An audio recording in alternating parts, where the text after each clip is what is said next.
Well, we're joined now by Hamzat Lawal, who's a Shivnin Scholar, Master's Student, Institute of Development Studies at the University of Sussex in the UK. Thank you so much for joining us this morning, Hamzat. I know you're following very closely developments back home, especially with what has been happening with the new electoral law, and there's been controversy. We've seen this controversy now spring up between members of the National Assembly, particularly the Senate, but maybe not National Assembly, let me not generalize, because the House of Reps did theirs. There was no controversy. It would seem that the controversy is just about to be introduced now when they will have this harmonization committee. But we had senators come out yesterday. We saw Senator Ainaya Abaribe, Senator Natasha Akpoti. We also saw Senator Aminu Tambuwal come out. Some of the members of the ADC come out to say, look, the Senate did pass e-transmission of results real time. They are not clear on what exactly has happened with the resolution of the Senate. From where you are, and from, I know you also have sources inside of the National Assembly, what are you hearing? Well, thank you very much, Marco, and good morning, Nigerians. It's really sad and unfortunate that every now and then there's always a controversy in Nigeria, particularly when it has to do with electoral or constitutional reform. And I think this is not good for a country that has a very sensitive trust issue or trust deficit between government and citizens. And what we're hearing, and what is still not clear, is the fact that the Senate has removed, the electronic transmission of results elements of that amendment. And this is not good. And we're also hearing that they've actually reduced the numbers of days that is required by the electoral umpire INEC to publish the names of candidates and, for political parties to forward these names of candidates. This is not good. But I want to stay on the transmission of results. And, this became an issue, and why Nigerians are calling and why Nigerians are saying it's important to ensure that this is a constitutional provision is because when you follow through the post-2023 election tribunal cases that even went to the Supreme Court, where INEC had said that, or where the court had rather ruled using technicality, saying it wasn't a provision of the law, it was on INEC's guideline.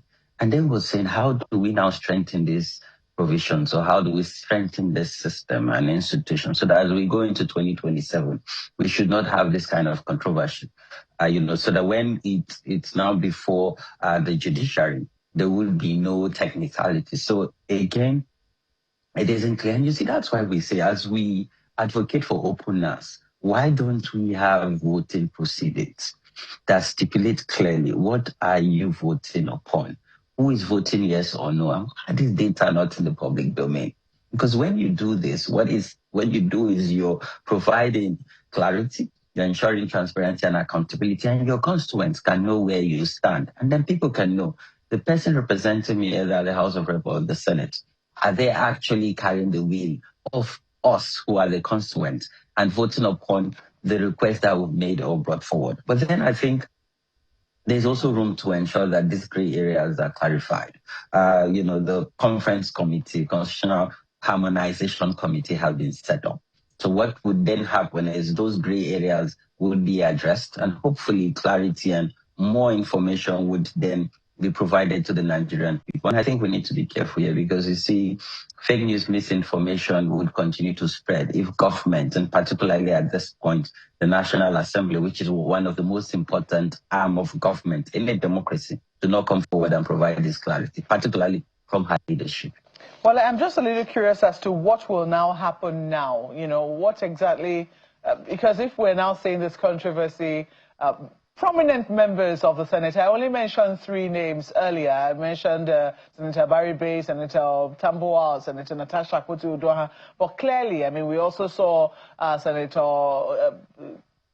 Kingibe there. We also saw the senator from the Southeast. I'm trying to remember his name. But we saw a number of senators. Clearly, all of them cannot be punished at the same time. If the Senate were to say, oh, we're going to discipline you for but we can see them in their numbers saying this was not exactly what was passed by the, will I say, the committee of the whole. You know, it does appear that the Senate President has given a different interpretation, this is me putting it very mildly, to what it would seem that the committee of the whole agreed. What do you think will happen now to help straighten out this controversy from what you know of the workings of the National Assembly? I think first, the Senate President must come public and clarify, and that's why I'm calling on the leadership of the Senate. You know, this is not the first time when we'll see this happen, particularly from the Senate President, and I think he needs to be careful on the kind of utterances he make, holding that kind of sensitive position in office. Secondly, as soon as possible, this Constitutional Harmonization Committee has to meet and also provide clarity and make sure that their report is made public on what goes back to the floor of both the House of Representatives and the Senate for passage before it's transmitted to the President for assent. Because when they're able to meet and clear this gray area, they most importantly must provide detailed information, particularly on the provisions that are adhered to the heart of the Nigerian people. Electronic transmission of results is non-negotiable because we believe that this would help strengthen our electoral process and will do away with any unforeseen circumstances. The Nigerian people are saying we want to embrace technology in full force. You know, beavers have helped us to eliminate double voting, and now we must ensure that in real time we see our result because, you know, the rigging or the manipulation of election happened during coalition. Mm-hmm. So if we get results in real time, then nobody can manipulate or try to rig, you know, our processes. So again, it's an opportunity, particularly for our legislative during this harmonization meeting, let all these gray areas be addressed and let information be provided in real time to the Nigerian people. But again, it's important I state that it is non-negotiable. Electronic transmission of results is here to stay, and it must stay because the Nigerian people are calling for it. But some people say that it does appear that there is still a window of hope given all that we're currently seeing. I'm just wondering whether you'll be back in time for the 2027 elections, Hamzat, will you? Yes, I would. I literally am coming back at the heat of the campaign and just before the elections. And yes, there is hope. There is hope in this entire process. And you see, this is the beauty of democracy. As much as the majority would have their way, the minority have their say. But now we're seeing the majority voices, even within the very important arm of the legislature, is adding their voice to the call of the people saying electronic transmission of results must come to stay. You see, I think this whole conversation also informed, you know, my scholarship and academic prowess in class. This is politicians only think about the next elections. A lot of people who are fighting against electronic transmission of results, they just want to come back and have their seat. But then if you say you're popular and if you say you actually have represented the will of the people, why are you getting scared to go into an election when you're confident that you would win? Big question. Well, Hamzat, we're looking forward to receiving you back very soon. He is the founder of Connected Development and currently a Shivnin Scholars Master's student at the Institute of Development Studies at the University of Sussex in the United Kingdom, where he's joined us from. Thank you once more for speaking with us this morning, Hamzat. Thank you, Mark. Bye-bye now.